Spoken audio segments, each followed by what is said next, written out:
What's the meaning of bipartisan?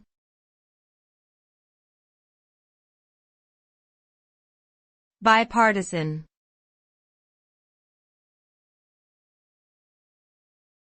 Bipartisan.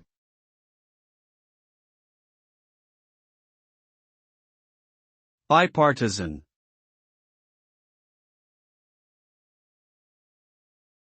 Bipartisan.